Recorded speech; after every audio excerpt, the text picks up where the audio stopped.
আজি আমাৰ ইয়াত food processing unit plus cold storage এইটো 41 crore টোটেল সেইটো আমি ফাউণ্ডেশ্যন কৰিছোঁ।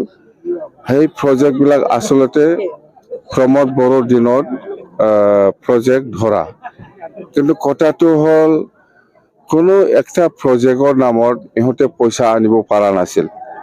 এইবাৰ আমি চৰকাৰৰ লগত আলোচনাৰ মাজেদি এইবিলাক পইচা আমি চেংচন কৰিছোঁ আৰু স্থাপন কৰি আছোঁ। অহাকালিও আমাৰ পৰ্বতজৰাত পলিটেকনিক ইনষ্টিটিউট আছে আৰু এনেকুৱা মুঠতে গুৰুদেৱ কালীচৰণ ব্ৰহ্মৰ নামত 30 কোটি টকা আমাৰ লাই গোটাব, এনেকুৱা বহুত মুঠতে সেইবিলাক স্কিম প্ৰমোদ বড়োৰ দিনত ধৰা। মই সেইটো আমি ধৰা স্কিম বুলি মই নকম, কিন্তু পইচা চেংচন কৰাটো আমি কৰি আনিছোঁ। জাষ্ট ইহঁতে স্কিমটো ধৰিছে কিন্তু পইচা চেংচন কৰিব পৰা নাছিল।